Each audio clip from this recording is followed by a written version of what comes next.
one place apparently that they don't have enough inflation is in Norway. Get this, or not Norway, this is Sweden, my wrong Scandinavian country.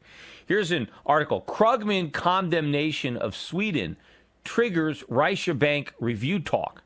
See, they're actually responding to the critiques of Paul Krugman. See, Krugman said that Sweden was guilty of sadomonetarism because they didn't have enough inflation.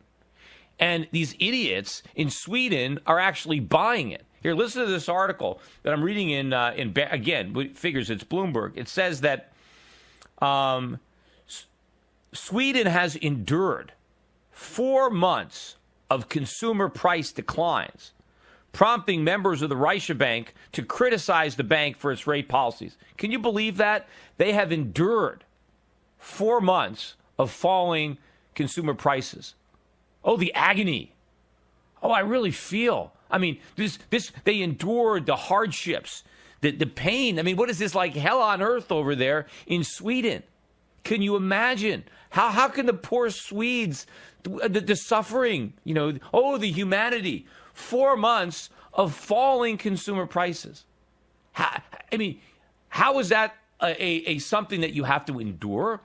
What do these guys imagine? Do they think, let's say you're in Sweden and you went to the gas station. I don't know what gas costs over there in Krona, but just let's say you bought something. You went to the gas station and you paid 100 krona to fill up your tank, or I don't know what it is. I forget the exchange rate.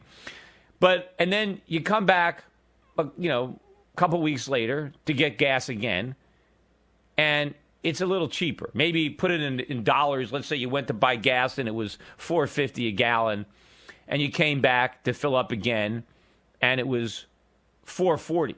It was a dime lower. I mean, what is Krugman? What do these guys think the motorists are doing? Are they like, oh, darn it! Oh, I can't believe it! The price is down a dime. What an idiot I was! I bought it 2 weeks ago. I should have waited. I wasted a dime a gallon. Oh my God, this is terrible. I feel awful. What a jerk I am.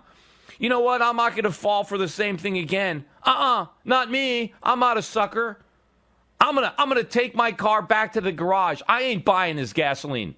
I'm not gonna suffer this, this pain again. I'm putting my car in the garage and I'm riding my bike for a couple of weeks, because next time when I come, and if the price is lower, I don't want to feel this horrible. I don't want to feel like I was a sucker and I was taken for a ride. I'm gonna wait. I'm gonna hold off, and I'm not gonna use any gasoline because, I don't want to be stuck with paying less, knowing what a schmuck I was because I overpaid 2 weeks ago. I mean, is this what they think is going on? You know what happens when you go to the gas station and the price is lower than last time? You smile. Oh, whoa, hey, last week I paid $4.50. Now it's only $4.40. Great. Now I have extra money for food. I really hope the price is cheaper next time. This is great. I mean, that's reality. But in this crazy world where politicians live in, consumers are suffering because prices are going down or not rising fast enough. I mean, you wouldn't even believe this. This, if this was written in a fiction, if it was, nobody could believe it. That concept of, suspension of disbelief. If somebody wrote this into a work of fiction, you would say, nah, nobody can be that dumb. Nobody could possibly think this. It's funny, too, when you look at some of the comments on some of the videos where I talk about debunking this, inflation nonsense. We need inflation. Falling prices are bad. And people say, oh, but Peter Schiff he's a simpleton. He doesn't get it. He doesn't understand. He's missing the big picture. I'm not missing anything. There is no big picture. Falling prices are good. Rising prices are bad. End of story.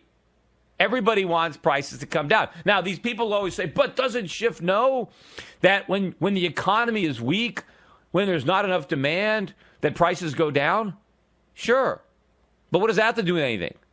If the economy is weak and there's not enough demand, you need prices to go down because people can't afford to buy stuff. The price has to go down. I mean, if the economy is weak and prices are falling, if you just force prices up, that's not going to make the economy stronger. It's just going to make it even weaker. You can't treat a disease by trying to cover up the symptoms. If the symptom of the weak economy is that prices are going down, focusing on prices going down doesn't get you anywhere. You got to figure out why the economy is weak. It's not weak because prices are falling. Maybe prices are falling because the economy is weak. But prices also fall because the economy is strong. But it doesn't matter why they're falling. If they're falling because the economy is strong or because the economy is weak. Trying to make them go up is not good. The fact that prices are going down is helpful, regardless of whether it's in reaction to a strong economy or a weak economy. But if the economy is weak, figure out why it's weak. But just trying to stop prices from falling isn't going to change anything. I've used the example about, trying to say, well, the reason that it rains is because the sidewalks are wet, right? Because, every time the sidewalks are wet, I look up and sure enough, it's raining. Therefore, these wet sidewalks must be the cause of rain, right? And so the genius will think, hey, if we can only stop the sidewalks from getting wet, we won't have any more rain. Let's just figure out how to keep the sidewalks dry and it'll never rain again. I mean, that's what these guys are basically saying when they're saying, well, we need to stop prices from falling because weak economies can cause falling prices. So if we have falling prices, we need to figure out how to make prices to go up. Look, the way to make a weak economy even weaker is to introduce inflation. That's going to compound your problem, right? If there isn't enough demand, you need prices to come down. Right? Because, that'll create the extra demand. But the bigger question is, hey, if the economy is weak, why is it weak?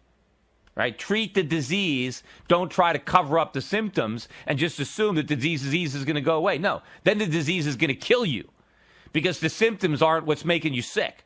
Your disease is making you sick. The symptoms is just how the disease manifests itself.